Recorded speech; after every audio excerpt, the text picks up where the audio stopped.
Hey everyone, welcome back. It is Wednesday. It's not Dynamite. It's an hour before, so make sure you watch this before you watch Dynamite tonight. But it is time for our monthly wrestling recap, our state of wrestling, whatever you want to call it. That's what people have been calling it, so that's what we're calling it. It started off as something we were just going to do once in a while, but people seem to enjoy it, so we're going to do this monthly, where we talk about some news, some rumors, some fantasy booking, what we want to see, just basically where wrestling is for the month of December. So with that out of the way, once again, joining me, I have Campo.Reviews, reviews movies, TV shows, wrestling, all that good stuff. Make sure you give him a follow. His stuff will be down in the description box below. But if you follow me, you probably already follow him. So just give it a follow, no matter what. Give all of us a follow. Yeah, But exactly, just do it. It's easier. It's just easier. You can follow me around. I'll be walking around the city at Christmas time. So just follow me. You see me, say hi. But our state of wrestling. Let's start with some of the big news with the WWE. The WWE had a lot of things happen especially over the last week. Yeah, more than anything. think this has been after okay, let's not say they've been doing great, but after weeks of upward progression, they've taken multiple steps backward. Yeah, they've squandered Bray Wyatt for one. Yeah, I don't know what they're doing. That Uncle Howdy situation, he looks so stupid. Yeah. And I was watching, I think, What Culture talk about it. It might have been WrestleMania, and they're talking about how cool it looks and they should just do it sparingly. But I was like, dude, he looks so stupid. He looks like a Muppet. Yeah, he does. He looks like Deadly. Uncle Deadly is the Muppet's name from the Muppet. Look up Uncle Deadly. Yeah.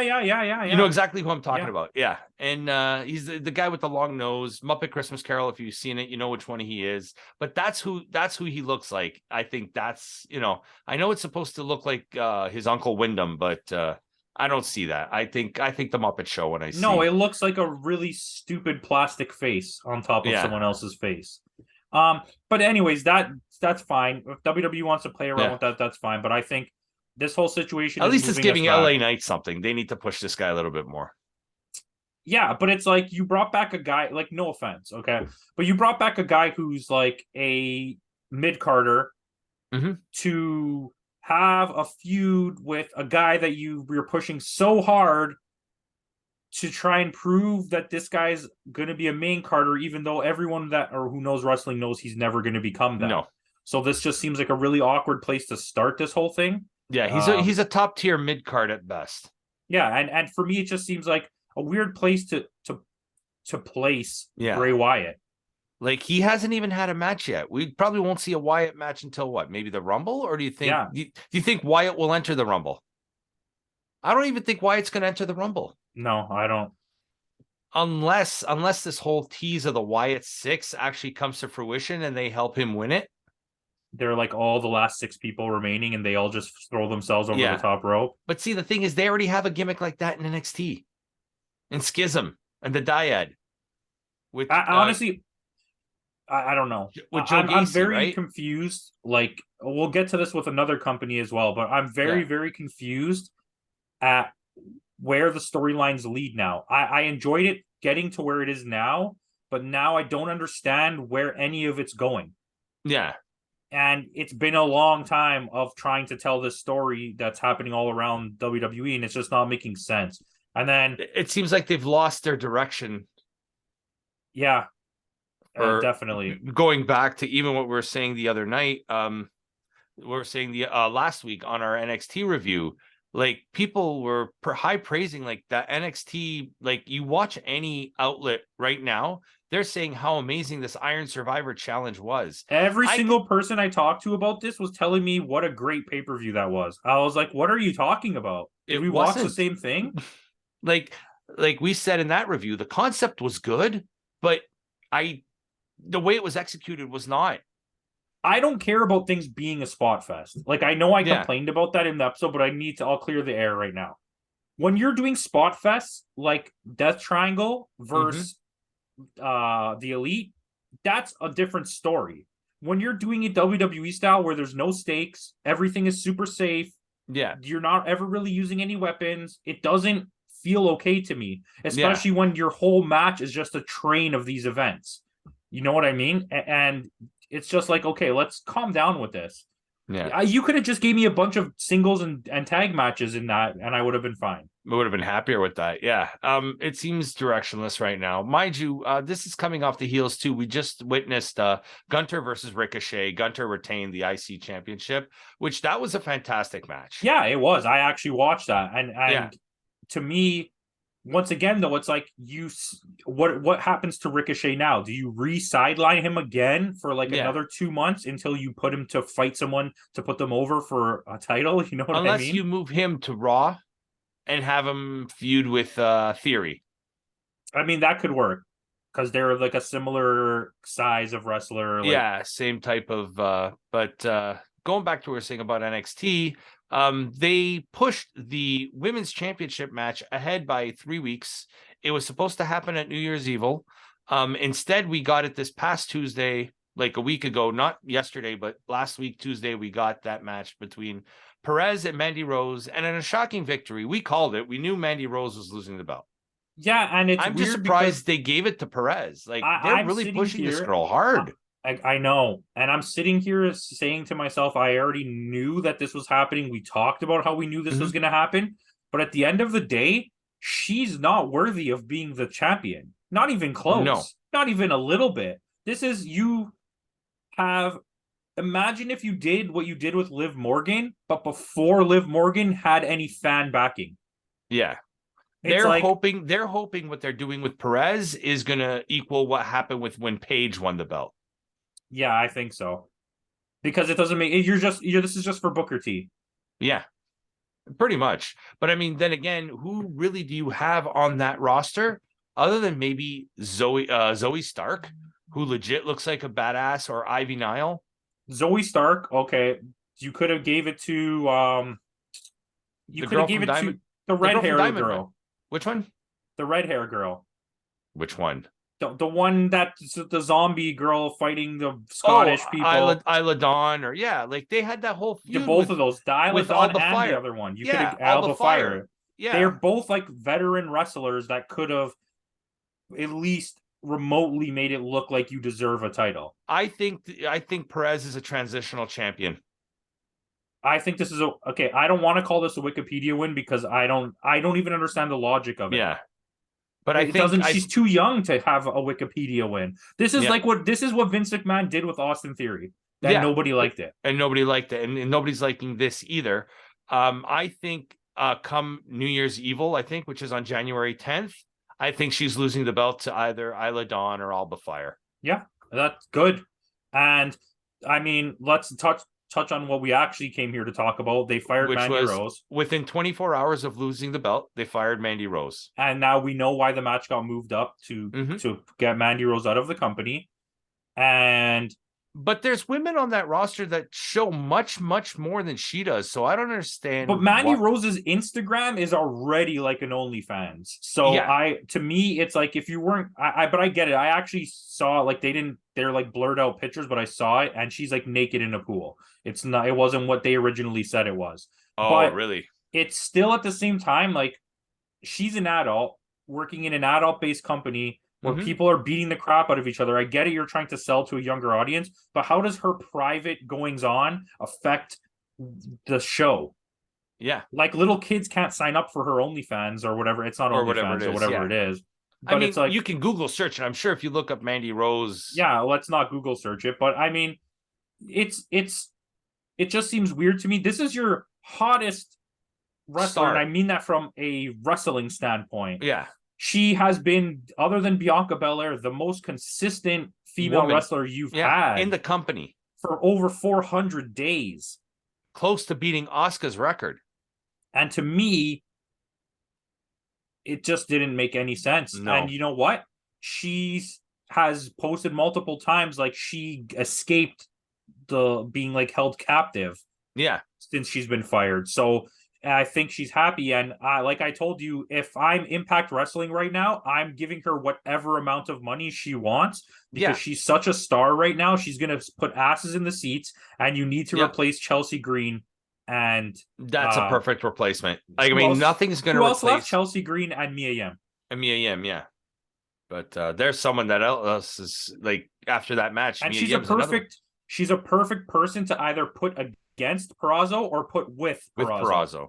Because her character is like the same kind of character. Yeah, that's why I could see her and Perazo feuding. That would be a good feud to have. By the way, I watched Slamovich versus Jordan 2. And yeah, that was a great match. Just as good as the first one, right? They totally hurt each other. Yeah. But yeah, I mean, WWE is in a rough situation. Yeah. And then following that news, well, this was before. This is the day after, wasn't it? This is literally the day after. So we just found out that Matt Riddle has been forced into rehab for testing positive on a drug test, which is apparently they're saying it's the second time, but there's rumors on the internet that this is the third time in the last 12 months that he has. And it's for a narcotic, not a training drug. Because they don't test for weed anymore. They don't test for weed either. So if it's not steroids and it's not weed, we know it's probably like coke or mushrooms, something like that. Yeah, and a hallucinogen most likely. He's been. They've been talking about him a lot. That he's been giving really weird interviews and he's on something, and now it kind of makes sense. Yeah. There's a lot of rumors swirling. So don't take this from me. You can search it up yourself, but that they're planning on getting rid of him permanently, and they're doing their due he doesn't have his diligence buddy with the to rehab. protect him anymore. Yeah. When Orton was there, that's the reason why Riddle was kind of kept it hush hush. Now that Orton's not there anymore, there's nobody to protect Riddle. Yeah. And you know what? I wouldn't really care. I mean, I could see Riddle end up being an Impact or something and being like a X Division guy. He's a perfect New Japan guy or like Pro Wrestling Noah. But to me, it's like he's still a relatively large name within the company. Maybe not in the world of wrestling, but within WWE, he's quite a large name. And having him go through this, where he's already been sidelined for a while now, he's going to get sidelined longer.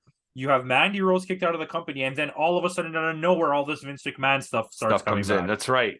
Where he wants.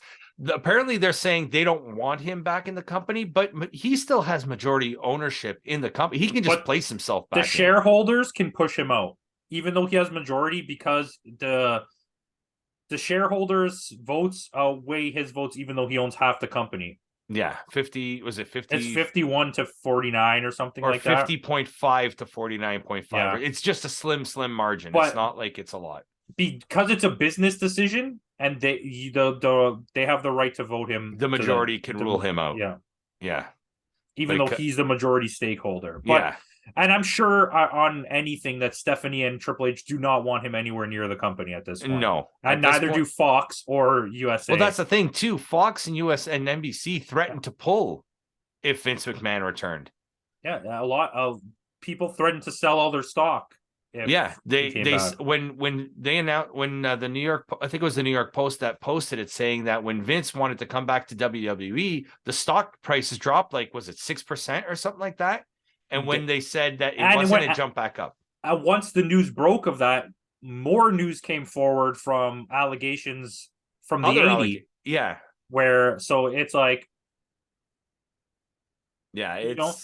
I think personally, the new allegations where a corporation, maybe Fox or someone, went and found more women that he did stuff to and offered a payday if they came out to try and make sure that he doesn't get to come back. I could see that, because it's weird that all of a sudden, out of nowhere, now people started coming. New allegations. It would be like bringing Bill Cosby back to do a new Cosby show. Yeah, you know what I mean? And then having all of a sudden everyone already came forward. I'm not saying that this didn't happen. I definitely allegedly we weren't there. We don't know, but I definitely believe that Vince McMahon did all of this. Yeah. At the end of the day, though, it's like WWE does not look good right now. No, and they have a long layover before their next big event, which is the Rumble. So, I mean, they really got to have some strong weekly TV to fix this. Yeah, they need to build up strong for the Rumble. Right now, we don't have a main event. We don't have any entrance. Do you see Roman defending at the Rumble, or do you think it's going to be a Usos main event? I think you're going to get what they said. It's going to be Owens versus Zayn. It's going to be Owens versus Roman Reigns. Okay. And he's not going to win. Roman Reigns will still win. No. I think they're saving the title loss specifically for either against to face Sami Zayn, or to lose it to Jey Uso if he defects from the team, which has been a long talked about possibility. Okay. So with that, then let's jump ahead a month and do a little fantasy booking for the Rumble. Who do you think is coming out of the Rumble as the winner? Sami Zayn. You think Sammy's going to win the Rumble? Whoever wins the Rumble is facing him for the title. Yes. So if the storylines are going the way people are saying, it's got to be Sami Zayn or Jey Uso who wins. Okay. So where does that leave someone like Rollins and Rhodes? Because most likely Rhodes will be one of the surprise returns for the Rumble. I don't think they want either of those guys to beat Roman Reigns. I think they're trying to make this inner storyline that's happening be what takes the title from him. Because Drew McIntyre's injured. Yeah, he's Sheamus is injured. Yep. And But we've had enough. I've had enough of Sheamus and Drew. Yeah. Like that's enough of them. Yeah. But at the same time, it's like the Street Profits have been sidelined for a long time. So yeah. I don't know. They just recently made a return a few weeks ago. Yeah, I heard about it. And the title pictures are just vacant to me. Like for Yeah. all the titles, there's not really who's facing Gunther. Like nobody cares. Who's facing Austin Theory? Nobody cares. I think that could be, I don't know, but maybe you're right. Maybe Owens helps Sami Zayn win the Rumble. Is Braun Breaker a secret entrant into the Royal Rumble and wins and then faces Roman Reigns and takes a title? He has from all him? 3 titles. They have to split the titles. If it were Vince McMahon, he'd definitely do that. Yeah, of course. But I digress. I think that's it for WWE that I want to touch upon. Anything else that no, not WWE related. I think that's all my WWE. All right. Shall we move on to the next largest company, AEW? Yes, we shall. I just got to start off by saying this. After the CM Punk situation and following Full Gear, they have been in a downward spiral of storytelling that has gotten so bad that I have no idea what is happening anymore. There's new factions, there's new tag teams, people are breaking up without saying anything, people are just completely moving on to new storylines. And people that we think have broken up are still together. Yeah, it's so strange. Yeah. The matches are still great. Yeah. The in-ring work is good. It's the actual storytelling around it that doesn't make any sense. Yeah, like Takeshita versus Jon Moxley was amazing. Yeah. But what was the point of that? Exactly. Sammy Guevara versus Jon Moxley the other night was amazing. Yeah. It's which, even though they're done, even though they said they were done, Blackpool versus JAS, they said it was done, but yet this is still going on. And it's still going. And then what else did you have? Super Flippy Doo Andrade versus Chris Jericho was amazing. Like they're just putting on these banger matches, but like there's no storylines anymore. The one this past last week Wednesday, was it Mario Andretti or whatever his name was? I don't know what I just know it was Andretti. That was great. Chris Jericho put someone over, fantastic. Yeah. I appreciate. I think this really solidifies Jericho as probably one of the greatest of all time. It has to go at the end of this year, which is now, as 22 wraps up, and what he's accomplished throughout his career and in 2022, it no longer matters what he does going forward. The fact that he's made it this far now and done what he's done, automatically he's top 3 all time. Yeah. And he's got to be within the top 5, at least top 5 on next year's PWI. Oh, for sure. Especially because of that title run was insane. Even though it was only 2 months, the defenses he put in it. And it was all against real champion caliber wrestlers, maybe minus Colt Cabana. But still, even that match was still great. Yeah, he almost died. Yeah. I think I agree with you on that. And I just think the Ricky Starks versus MJF was pretty good. They're dropping bangers. But the thing is, with Ricky Starks and MJF, this was supposed to be a star-making performance, but this feels like now Ricky Starks is just going to take the backseat again. And this is what I don't like about this. Ricky Starks has gotten there doing what he does. He's constantly had good matches. He's proved it. He's got injured. He's come back. MJF cannot wrestle. Ricky Starks carried that match. Yes, but MJF falls in a category for me with Jon Moxley. Sure, I'd rather listen to MJF's dumb rants than I would to Jon Moxley, but I've grown to appreciate the person of Jon Moxley, not so much the wrestler, but the human being that he is, as what he's done for the company. Yeah, and what he continues to do by doing these matches and putting people over like Takeshita and Sammy Guevara, and like he sees his especially vision. Someone like Sammy Guevara, he didn't have to put him over like that. No, but he's locked into now Chris Jericho mode, where he's the older veteran and his job now is to just put people over. But I heard him do an interview. They're going to throw a title on him from time to time that's it. And you keep him happy, give him his little Wikipedias. But he did an interview talking about his match against Brock Lesnar at WrestleMania, saying this is his turn. He's getting to do WrestleMania. I will take any bump that you want to give me. I want to put on a legendary match that people are never going to forget. And now it makes sense to me why all his matches are the way they are. That's why he bleeds so much, because he wants every match to be memorable, right? But it's like, and then his Brock Lesnar's answer was like, yeah, whatever. And then he's like, leading all the way up until Mania, until the day of, they didn't even plan what was going to happen in the match because Brock Lesnar didn't care. Yeah. And he's like, to me, that's like what Lesnar just wanted the Mania paycheck. Yeah. He knew he was going to win, whatever. And Moxley was like, no, this is my WrestleMania moment. This could define me. And it's like, you learn to see the people. I call it the Shawn Michaels because to me, he's the first one that started doing that, where he only came in for huge, important matches and tried to always put on a match of the year. Yeah. And Moxley's that guy. This is the post-return Shawn Michaels, not pre. No, not pre. This is like post-DX. Yeah, when he came back at that SummerSlam or whatever it was in 2000. Exactly. Yeah. And that's what Chris Jericho's doing. He's just trying to constantly have banger matches. That's what Naito's trying to do. There's a lot of these guys that it's like, because he could have easily squashed this Michael Andretti or whatever his name was, Action Bronson. But it was a good match. It was. At first, when I first saw him, I thought it was one of the Martin brothers, like Dante Martin or Derek. Yeah, you know what? He looked like that guy that was with in the first match at Ring of Honor, the tag team match that was on not on the non-paper team, the other guy.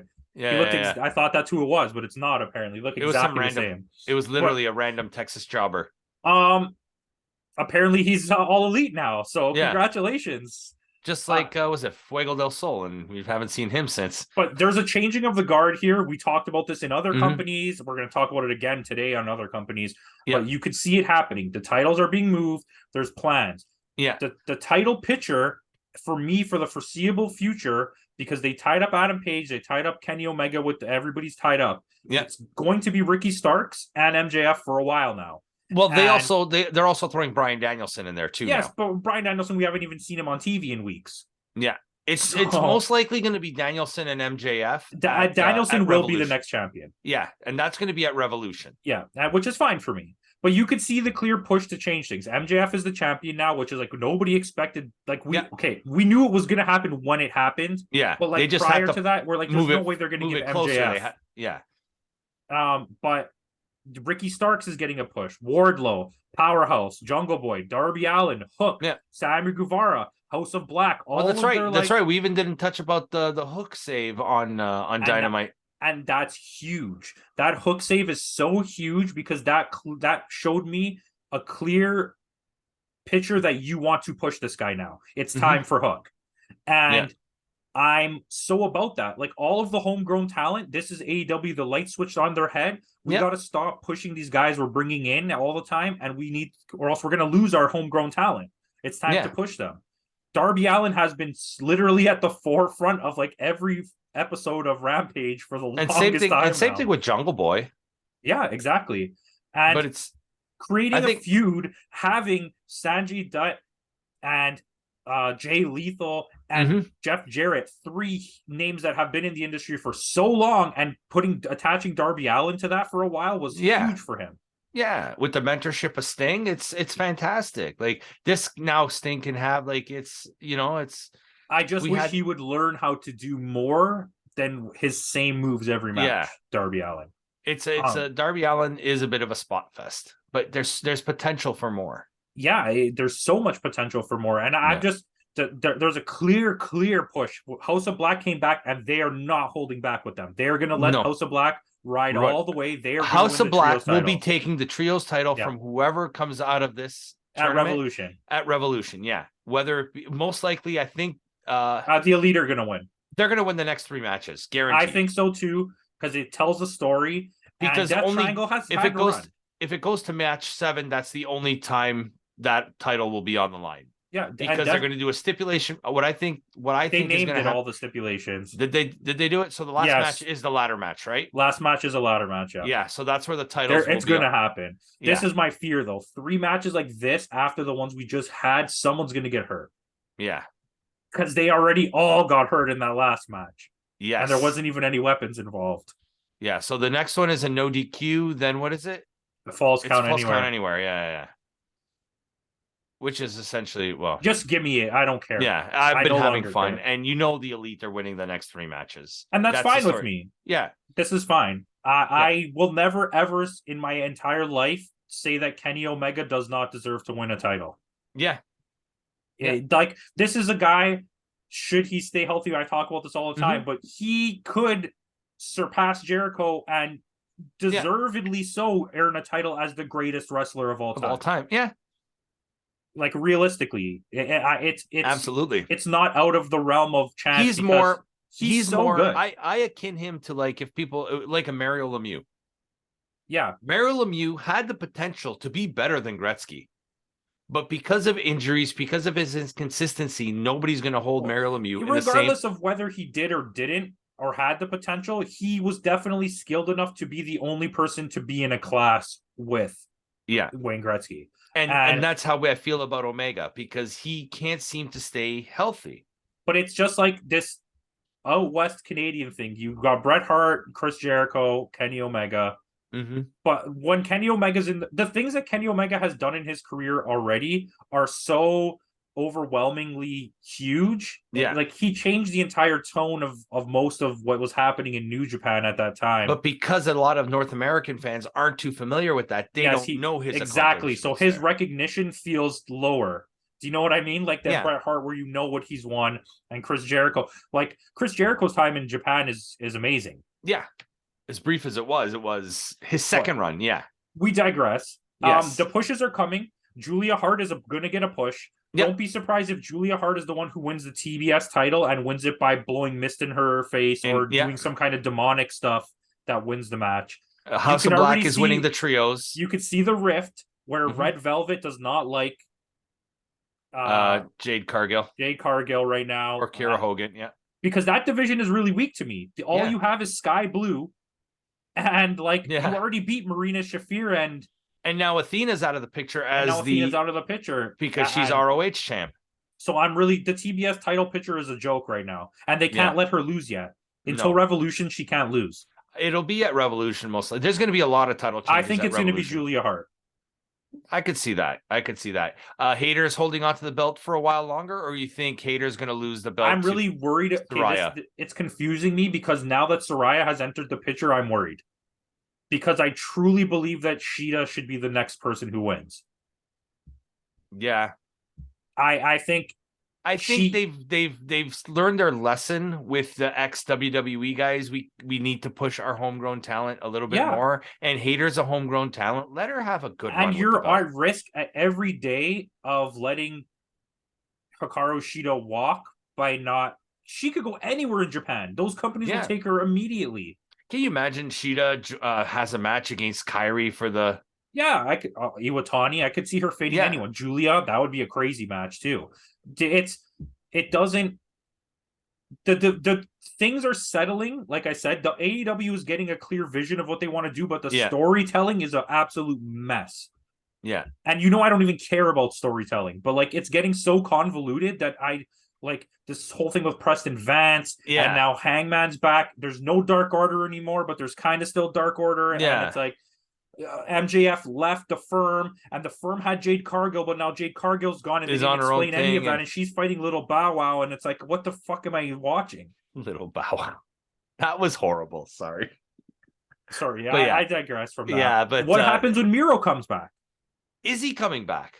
Is he just going to sit out the rest of his contract? If they've learned anything from what happened with House of Black, they're learning their lesson now, because House of Black has a rocket strapped to their back, and they're not going to take it off because they know if they don't, Right. Malachi's gone. Yeah, and same thing with Miro and Andrade.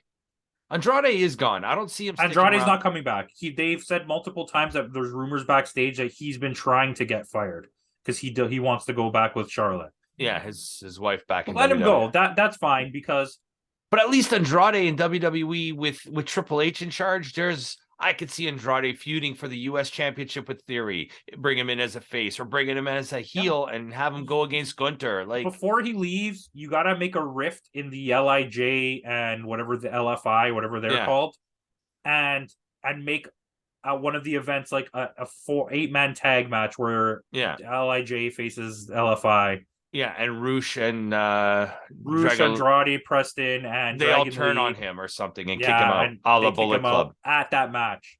Yeah, I could see that. And Miro, like I said, I don't know if Miro's coming back. There's no spot for him unless Miro will feud. You know why? Because Wardlow is going. There's something planned for Wardlow, and it's. You think Miro feuds with Orange over the All Atlantic? I think Miro gets the TNT title back. Yeah. I think he feuds with Samoa Joe because they're both a similar build, a similar type of wrestler. And I think that would be a great feud. And Joe right now has star power that's unmatched. Yeah. Like, he's so over. His promo that he gave against Wardlow on Rampage was crazy. Yeah. And then you think Wardlow's going to win the TV championship from him? I don't think Wardlow wins any of it. I think Wardlow takes a huge loss fairly. Yeah. And it's going to be Juice from this, and then Juice is going to win that title. Yeah, we said that in the last episode. I could see that happening. Next, I guess I'll touch a little bit into Impact because I want to end it with the New Japan stuff. Okay, so quickly before we go, well, we don't even talk about Ring of Honor because we already talked about it in that pay-per-view. We already talked about where we see it going, what we see it in the future. So my biggest thing for Impact is you need to sign Mandy Rose. Yeah. And you need to figure out what you're doing with Bobby Fish. And have a good and create that feud now with Bay and Austin against the Motor City Machine Guns. Yeah, right away. Immediately. I think that could be a huge saver for them on TV. You need to figure out what you're doing with Bubba Ray. Yeah. Is he going to beat Josh or is he not going to beat Josh? I don't understand why he's even there most of the time. It's going to be what? It's going to be next month, right? At Hard to Kill. I think that one is an event we're probably going to need to review. Oh, for sure. Well, I'm down with doing all the Impact stuff. That's not one of the companies I only want to do a big thing for. I'm really enjoying what they're putting on. Their women's division is fire. I think they need to even Jungle Juice. They need to just. I was just about to say it. They need to just manage the use of Jungle Juice because she's being used as a comedy act and she's not funny. No, she needs to be a monster that just destroys everybody. Yes. Like Rosemary needs to make a comeback too. Yes, what Jungle Juice needs to be is that tag, the hot tag. You tag her in, she just destroys everybody and gets the pinfall. Yeah. Like you unleash the monster, I'd love to see this happen, but I know it won't, especially because she's injured right now. But I'd love to see Abaddon go over there and tag with Rosemary and have them be a tag team together. I could see Abaddon feuding against Athena when she comes back. Yeah, she's going to go to Ring of Honor, so that makes sense. But we digress on that with Ring of Honor talk.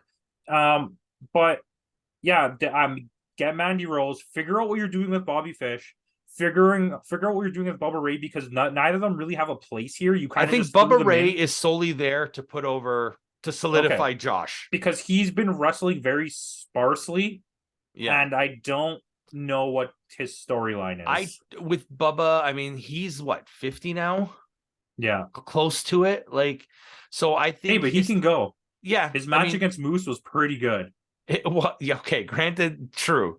But I think he's winding down. He's probably going to be in that same vein as Jericho, in that same vein as every match I put on now has to be the best match I can possibly put on. Solidify myself, but he could also put over someone like a win over Bubba Ray Dudley for Josh Alexander will be huge for his career. It just will solidify him as one of the best Impact champions of all time. Yeah, I agree. My only note here was they need to keep their wrestlers. Yeah, they're having a hard time. They need to move titles. I really like Jordan Grace. She's a great champion, but like if you don't keep moving this women's title, you're gonna keep losing women's wrestlers. I think she's going to be losing the belt to Mickey James because now they're going to finally have that match. And then you can let Masha beat Jordan. Beat Mickey James, and then Mickey James gets her final Wikipedia thing. Yeah. Let Masha win, and then bring Jordan Masha 3 at the next big pay-per-view that they have. Or have a surprise and bring Mandy in and there you go. That you just, have Mandy team with Deonna, win the tag titles, feud with each other, start a whole thing. And start a whole thing there. So there you go. Impact, you're welcome.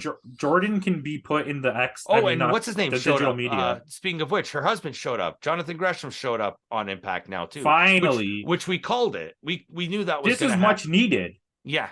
This could be a clincher for blowing this company up. We've said this, and our next thing was them getting Juice, but we already know that's not happening. That's not happening. Juice is ROH all the way right now, which is good. I don't mind that. That's a good spot for him right now. Chris Bay and Ace Austin could carry this entire company at this point. Yeah, absolutely. They've gone away from like the jokey little skits that they used to do. They still add it every now and then with Johnny Swinger and stuff like that, but they need to start moving away from that.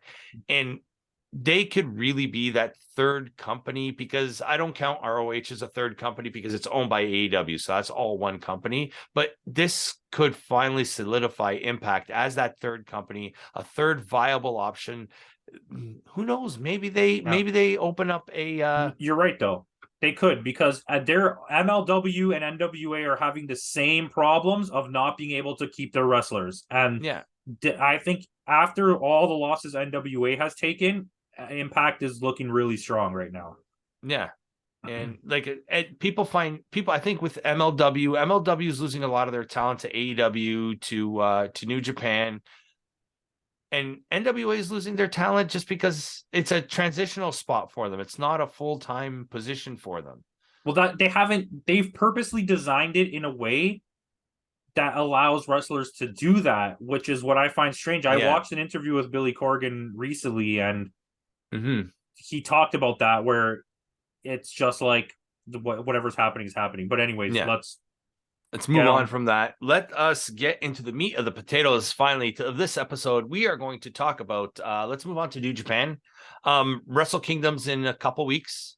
This card is looking stacked. Also shout out to Pro Wrestling Noah, because their card for the Great Muta event, I can't remember the name of the event, it looks amazing. Yes, New Year's something. Yeah, but anyways, back to New Japan. Yeah, I think I don't know. We'll talk about that off camera if we're going to review that. I think that might be something we might want to. I think we have to. It's Great Muta's last match in his company. So yeah, so we'll see. And Nakamura's on the card. Yeah, exactly. Yeah, so I think all the belts are on the line that night. So that's going to be a really good... Noah. Okay. Yeah. Okay. So let us move. January 4th. It is Wrestle Kingdom, as it is always every year. It's main evented this year with Jay White versus the G1 winner of Kazuchika Okada. Okada's going over in this one. I don't want it to, but I think so, because they have to end Bullet Club. Yeah, this will be the nail in the coffin for Bullet Club, I think. And they will disband after this. Yeah, that's fair. Because there's really not much else going on. What else do we got? Oh, pre-show match. Oiwa versus that Russian guy you were talking about. Yeah, so that's what I was saying. They're really liking these guys, and this is when they get their character now. Once the black trunks come off, you're allowed to have your character. Yeah. Then they're gonna do like a battle royal, the New Japan Rando, for the King of Pro Wrestling trophy for 2023. Shingo is gonna end the year most likely as the KOPW champ. Yeah, he's already over. Yeah, so he's got it. What else? Some of the El other matches. Phantasmo is gonna win that. Yeah, I think so. Just to start another feud between him and Shingo. I genuinely think people love that so much that they would go back to that. Yes, I could see that. I could because really, who else can you really give that to right now? You could have the Bucks show up and be in that and have one of them win it. Yeah. Or have Adam Page or You know what I mean? Or Cody Rhodes. Who knows? I Anything don't can know. Look, happen. yeah. Anything can Well, I happen. mean, At this point. there is a WWE guy on this card if he shows up. Oh, unexpected. We didn't even talk about that in the review, but yeah, that's a huge situation. Yeah, we have Carl Anderson finally defending that never open championship against Tama Tonga. Well, he did defend it against Hikuleo. Well, did he? And he lost. Yeah. I mean, Hikuleo lost. Yeah. But yeah, this is Tama Tonga. This is Tama Tonga's breakthrough. Finally, he's gonna win this. Win. Yeah, they have to give him something, or else he's another one too. That he's gonna win this, and when Tonga Loa comes back, they're gonna win the trios. Yeah, I think so. We have the Antonio Inoki memorial match with like 6 legends. Yeah, this is a banger match. Yuji Nagata, Kojima, Toge Makabe, Tatsumi Fujinami. I don't even know this guy was still allowed to wrestle. He's like 70. Yeah, Minoru Suzuki and Tiger Mask. Like, this match is going to be insane. Like, I'm like, really, how old is Fujinami right now? I'm looking at this, it up. I believe, is Suzuki's last. He's 68. And this is Suzuki, yeah. Suzuki's last pay-per-view match. And he's disbanding Suzuki-gun after this. So he's gonna definitely go to like Noah and have a match. Like he's doing his parade just like Muda did. Yeah. It's gonna happen. Minoru Suzuki in the Royal Rumble? Maybe. Who knows? Can you imagine like Minoru Suzuki? Great Muda might show up. Minoru Suzuki and Ken Shamrock. I'd love to see the 3 of them interact in the Royal Rumble, just all 3 eliminate each other. Yeah. Sure. I'll take that any day. That's a good idea. Yeah. Have Sting show up. Yeah. You know, just bring in all the uncontracted talent. But apparently there's talks about Kyrie showing up for the Rumble. Yeah, I saw that. Yeah, fine. Just do it. I don't care. No. Give me wrestling. Give me wrestling. More belts. Omega Red. We have the IWGP. Basically, every match is almost a belt match. A championship match. You have the IWGP Junior Heavyweight Tag Team Championship match of Catch 2-2 against Leo Rush and Yo, the winners of the Super Junior Tag League. Yeah, Leo Rush is going to win. Or Leo, sorry. Leo. But yeah, I think they're going to dethrone Catch 22. They've had a good run. They've solidified themselves, and it'll set up a good feud for the future. And we were talking about what's happening with New Japan and the changing of things. Like they're having a changing of the guard as well, where United Empire keeps growing. They added Titan to LIJ. You added Leo Rush to Chaos.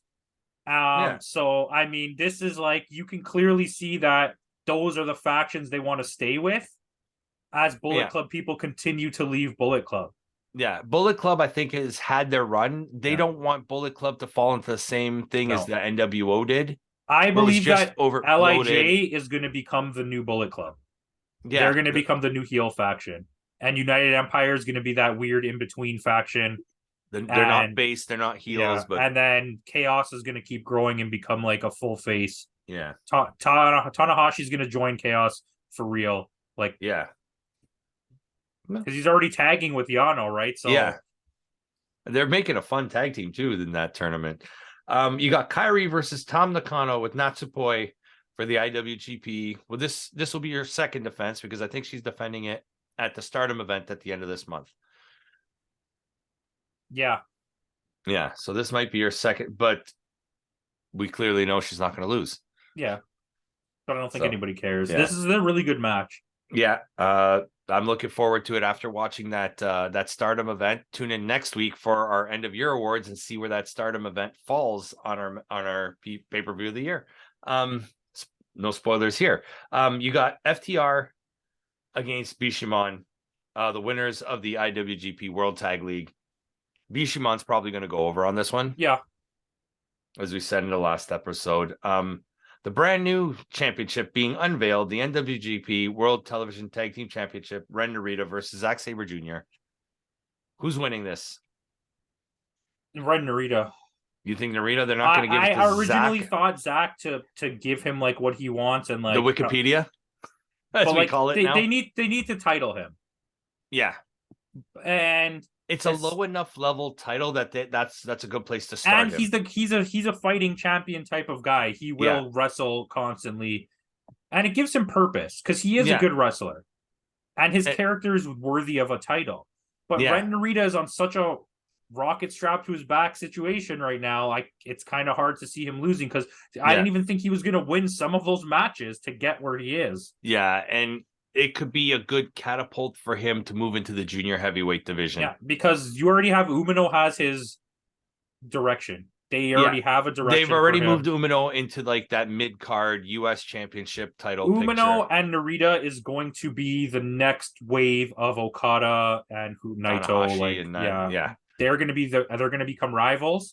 One of them is going to join Chaos. One of them is going to join the LIJ. Or something like that. Yeah, I could totally see that happening. Like we mentioned, Tama Tonga is probably going to go over Carl Anderson. Isn't there a match here where Suzuki-gun faces Suzuki-gun? No, not that I've seen. The only Suzuki-gun guys I see are there's this one. There's LIJ versus Muda Tanahashi and Umino. Yeah, that's a good scene. But they Umino's ready. Like, he's on a team with Tanahashi and Muda. He's in Muda's last match. That is huge for, like you say, his guess Wikipedia. Who the referee's probably going to be? Probably Red Shoes, his father. Yeah, I feel like if you don't have Red Shoes in a match that's Muda's last match, that's like, we're booking referees now. Yeah, but it's either that or they bring Tiger Hattori out of retirement. Just do it. Bring Earl Hebner. Yeah, right. Then you have a 4-way match for the IWGP Junior Heavyweight Championship. Ishimori, who's the champ going into this, against El Desperado, Himuro Takahashi, and Master Wato. Master Wato, I still see. This is potentially match of the year. Yeah. Like, well, I mean, the match that follows this might be match of the year. Okay, continue. Because then you have Will Ospreay versus Kenny Omega for the IWGP United States. Hey, potentially match of the year. Yep. What's the next match? Jay White versus Kazuchika potentially Okada, match of the year. This has the potential to be the pay-per-view of the year. The year hasn't even started. I've been telling people at work that I'm like, it's going to be the very first major pay-per-view of the year, and it's going to be a 7-hour show. It could be the best one ever. It could be the best Wrestle Kingdom. It could be the pay-per-view of the year. On paper, this has the makings of one of the best Wrestle Kingdoms ever. I've spent the last week watching the Japanese commercials for all the past Wrestle Kingdoms, and it's pretty awesome, some of the matches they had, but like, star power wise, nothing compares to this. This one is a stacked card, and you only have 3 members of United Empire on here. And guess what, we didn't even mention that Sasha Banks might show up. But which match though? Do you think she shows up? She's gonna show up to challenge the IWGP. She's gonna show up after and have a and probably challenge Kyrie, because I don't think Tam's gonna win. No, I'll take that. Kyrie versus Banks again. I'll watch that again. It makes sense. See how it's making sense. See how New Japan makes sense. Yeah, the storyline, the booking, storyline. The booking's easy. That I don't like him. We're going to fight. We don't have any stupid nonsense behind the scenes vignettes. Yeah, no Austin Theory. Pulling your pants down and drinking beers, there's no nonsense in New Japan. Speaking of which, where is Lawler, Filthy Tom Lawler on this card? Oh man, you could have he'll probably be in that battle royal. You got to get Filthy Tom Lawler in the battle royal with his buddy, okay? Yeah, and Alex have them face Wild Hips, where everyone takes their pants off. Yes, like just I think pants off. That will, that might happen in that battle royal. Yeah, they're all going to be in the ring together and just take their pants off. Who can take off their pants the best? Who has the most pants to take off? With Toriano, you have to put Toriano too. Oh yeah, that's true. He has just tape on his legs once he gets to the bottom. You're welcome, New Japan, for that booking. But I don't have anything else. I don't have anything else. So with that out of the way, guys, thanks again for joining us. We shall see you next week. Next week, we will have our end of year awards, basically, if you want to call it that. We're gonna talk about match of the year, tag team of the year, wrestler of the year, pay-per-view, basically, and some other fun stuff. We're gonna have some guests joining us. I think Putty might throw in a few things. Maybe Caps. I don't know yet, but yeah, I haven't heard from him yet, so I don't know. So join us next week for that. So with that out of the way, thanks again for joining us. We'll see you next week.